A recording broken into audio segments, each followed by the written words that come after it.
Now, you've probably heard this melody somewhere before, the 24th Caprice by the original godfather of violin, Niccolo Paganini. Now, Paganini was credited with creating some of the most difficult violin pieces and violin techniques in the repertoire. And his 24 Caprices are kind of like the Dark Souls of the violin, where you just keep dying over and over again in an effort to progress. And for those of you who might not be familiar, I wouldn't blame you for assuming that they kind of increase in difficulty tier, right? But that is actually not true. The first Caprice is not the easiest, and the 24th Caprice is not the most difficult. So in today's video, I'm gonna go ahead and create a tier list where we rank the Paganini 24 Caprices from easiest to most difficult from the perspective of a concert violinist who has performed many of these in concert. All right, let's begin. All right, so I found this tier list online. Looks like it's already ready to go. So we'll be ranking A, B, C, D, E. You know what? Actually, I feel like easiest one is already at A tier, right? Like it starts A tier and then S tier. It's a basic level. And then, okay, what's above S? SS, and then what's about SSS, and then Mob Psycho or something like that. Anyway, I think that makes more sense because, yeah, I mean, there's no Paganini Caprice that's easy. They're all pretty difficult. It's just easier than others is what we'll get into. So each Caprice focuses also on a different technique. Maybe a good measurement is like, how fast would I learn this? Let's say for reference, A is like, I would learn it in a week. S is like 2 weeks, 3, 4, and then like, or more. Paganini Caprice number 1. I feel like I could learn it in a week. This one focuses on the ricochet, you know, but instead it's like, you know, like that. And then it has a little bit of the right hand, the right, so of the ricochet, the left hand, the shifting. This I could probably get ready in a week. It's also really flashy and it's like very brilliant and bright. People love it. It's a great performance piece, great encore. Number 2. It sounds pretty easy, but it also has this like the tenths that come in later on, and the sixths and tenths and all these like difficult string crossings. Like you got to go from like here all the way to the G string and back and forth. Also depends on your right hand, like how comfortable are you? I think for those who have long fingers and are good with string crossings, it becomes easier. I think it then sits here at S tier. With shorter fingers, you're definitely at like a double S. Paganini Caprice number 3. This has such a difficult beginning, not that well known. Doesn't really have that great of a melody. I find that the more popular ones are definitely the ones that have like the better melodies, right? And so this one has like this octave. Oh, except you have to do it on the G and D string, which I'm not even gonna attempt. Then it goes into like a very quick noodly passage here in the presto moment. So with the perpetual motion, it's definitely about like the mental capacity, whether or not you can just continue without overheating. Could be an S tier. Oh, but except the beginning, right? I forgot about this. Hang on. Let me just do a quick attempt to. That beginning, just by the intro alone, sends it into double S. Doesn't have that great of a melody. Just because it's harder doesn't mean like it's better. Might not be worth the practice. Ooh, number 4. This one, I'm gonna immediately put at least triple S. Great melody. It is also the longest Paganini Caprice. I mean, the others are like 2.5, 3 minutes. This one sits at like 6 minutes. This one's probably the toughest Caprice. It's got everything, right? It's a very left-hand bass. A nice beginning though.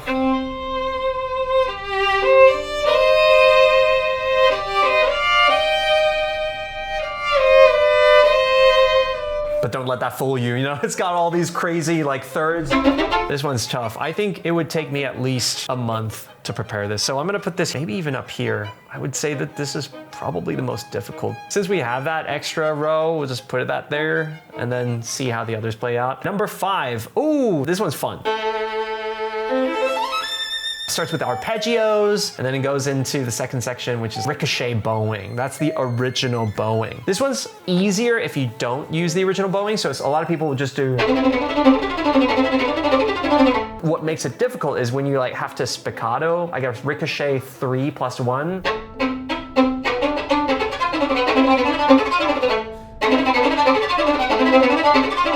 That's hard to do over and over and over again. Practicing your scales and arpeggios definitely saves you time.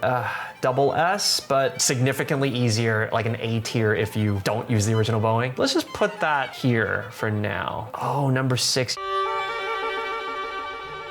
Yeah, this one is the trill Caprice, and this is really good practice if you're going to play Tartini Devil's Trill. Hear this one being performed as much because I think it's just like the whole piece is just that. But it is a good exercise. I would say this is like an S tier. Moving on, Paganini Caprice number 7. This one has a great melody. It starts with octaves, then has like a lot of arpeggios and a little bit of up-bow staccato here. It's got a little bit of everything. Let me just try.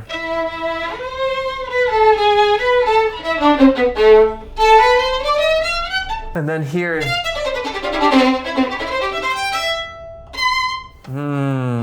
That's pretty tough. Maybe 5 goes into triple S. 7 is like a high double S. Put that there for now. This stuff, like sending you into a stratosphere.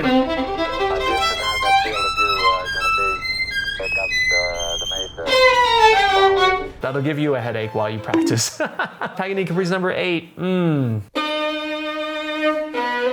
This is like a great left-hand exercise with the 3 underneath. Oh, that's actually harder than I thought. Wow.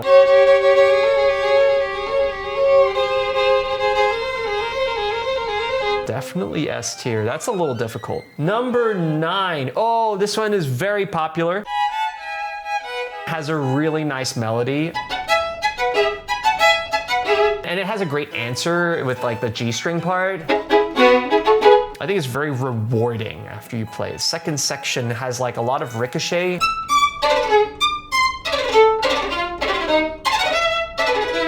That one's probably an A. It sounds more difficult than it is. Oh, number 10 is also a really friendly one.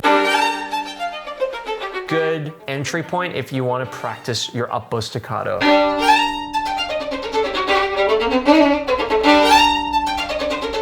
Use the downbeat before the up-bow staccato passage to reset yourself. And then A tier for now. We'll see. Number 11, very right-hand focused, I feel like, because it's got chords, you know. Pretty simple. But then it goes into like a... Okay. A tier for now.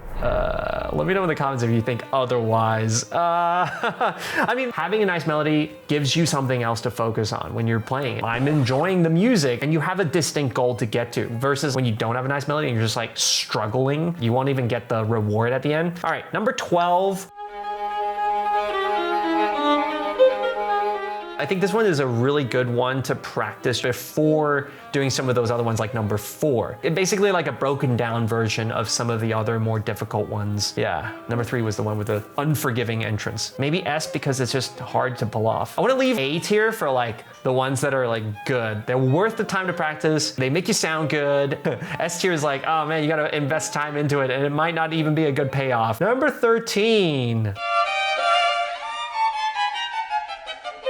Great melody as well. Ah.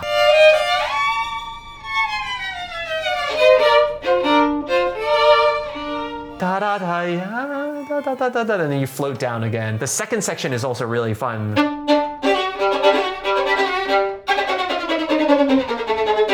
I think solid A tier, not too difficult as well. It's actually easier to practice because of that. The power of motivation is just essential. Having fun while you practice, it should be like that, right? Like as opposed to, you know, you're already practicing by yourself, you're like trying to struggle, you're dying for the 10th time. Other ways to motivate yourself are friends, community. That's why I personally use Tonic to motivate myself to practice. Also to help with that sharing process. You know, when I'm about to go on stage playing one of these difficult caprices, I want to make sure that I've had the opportunity and the experience of playing it in front of others already. So that's where Tonic comes in, where I can open a practice room, others can join, I can invite others. You can also do it too, and it's all free. So if this sounds interesting to you, definitely check out Tonic from either this QR code on the screen or from the link in my description below. Have fun with that. We are back to here, number 14.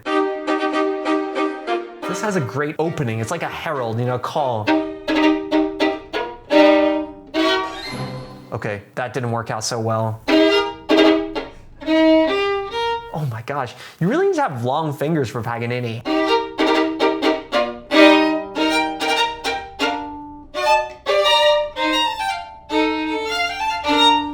This is short too. It's 2 minutes. It's really nice sounding. A tier, solid A. Very friendly, very friendly. Number 15. Strong opening, strong in terms of difficulty level. It kind of sounds a bit whiny.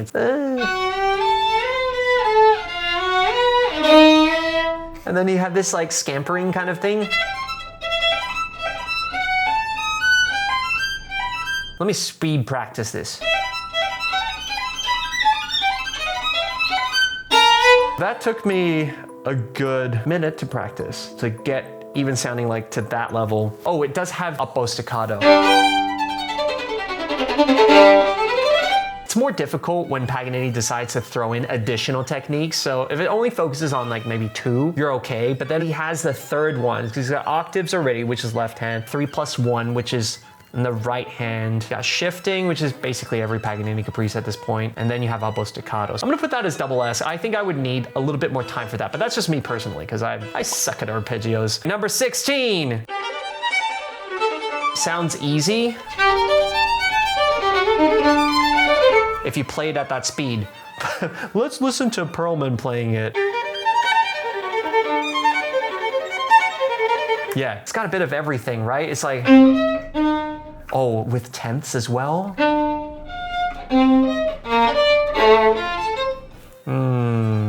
Where do you go? I think it's like A tier if you play it slow.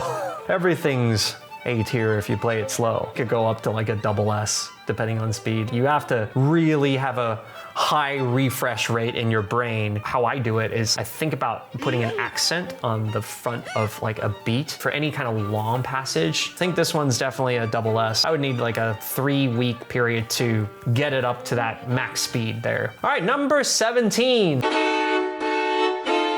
Number 17. Oh, we're almost at the end.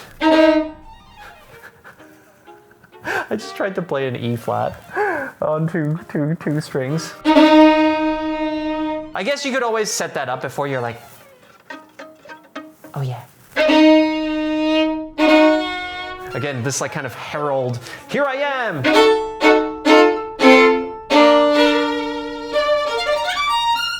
Oh, that's not too bad in the beginning. Seems like a solid A. Hang on a second. Maybe to take that back. Took a quick glance at the second section. The fingered octaves.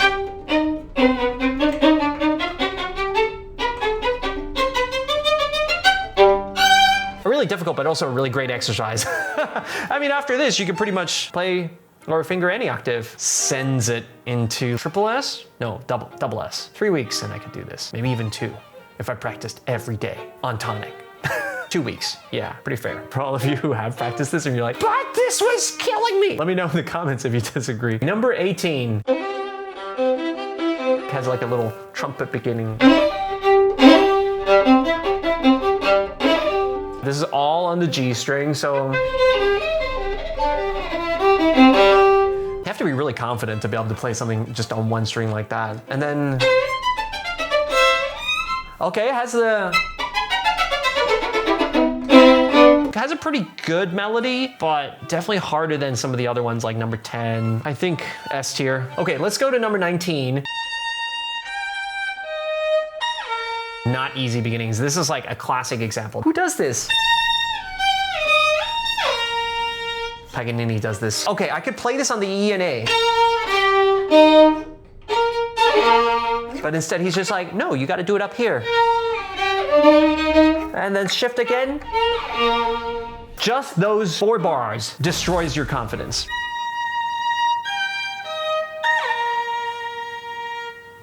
The next section is like not too bad. It's kind of little dance thing.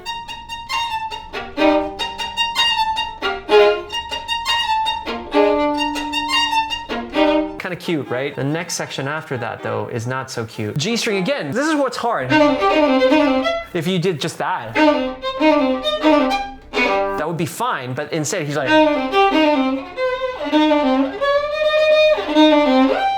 I would need a bit of time to practice the beginning 4 bars and that fast section all on the G string. Number 19 is triple S for sure. All right, number 20. It has a really comfortable beginning, right? You're just holding an open string while playing a melody. So you were just like,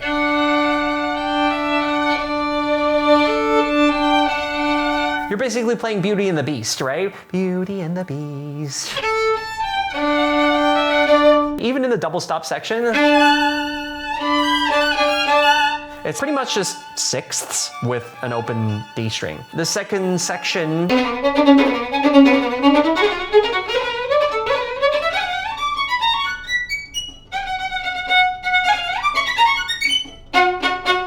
yeah, this can be practiced. I think this is a solid A. Again, you want to look out for the A's because those ones are your friends out of all of the caprices. Number 21. Oh, this is my favorite one. This is the one that I play like everywhere, and it's because I used to not have an up bow staccato, but it's got a simple announcement. It starts with this beautiful love duet, you know?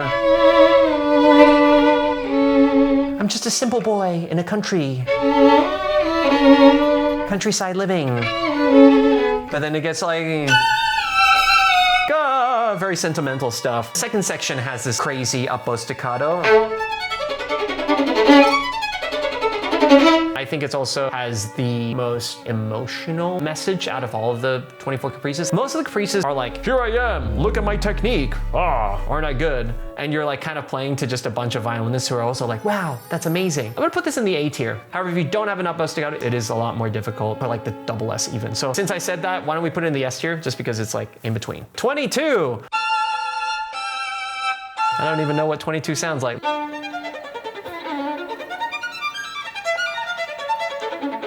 The combination of the and the previous one, the 21.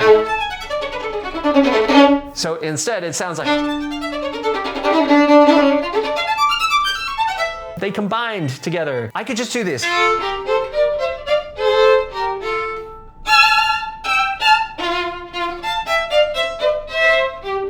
So it's really about, are you going to do exactly what's on the page and like do, you know, all these like giant shifts and stuff? It's kind of like an inside flex to other violinists. Low S, if you're not gonna buy into it. Double S, if you're gonna do like all of the crazy shifts, end up sounding the same pretty much. Let's just assume that it's double S because Paganini number 5, also with the original bowing, is in triple S. All right, we are on to 23. Second from the end.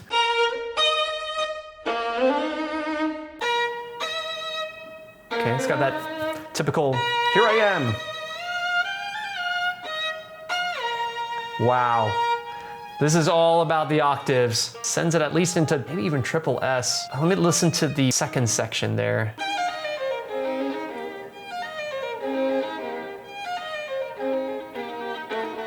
Okay. Can you imagine just starting with something really, really difficult and then going into, I'd rather the other way around, where it starts a little easier, then goes into something more difficult. So in that respect, 23 is pretty difficult. I noticed that in the second section, there's also, you know, you could also do that with the spiccato, the ricochet bowing. This is definitely a low triple S, I would say, high double S. The last one, 24th. This one's like deceptively easy but hard. Depends on which variation. Because it has a little bit of everything, it makes it more difficult. Oh, it's also the first and only caprice that features the left-hand pizzicato, right? This,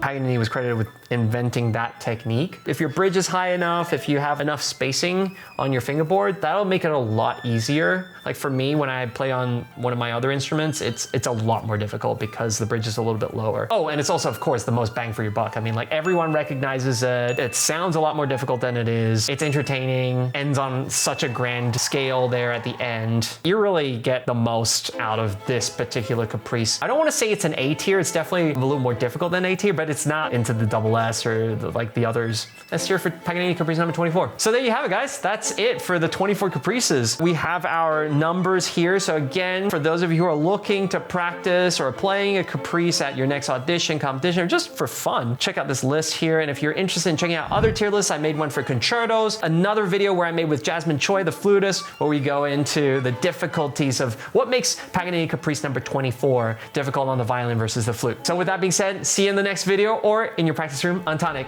Bye.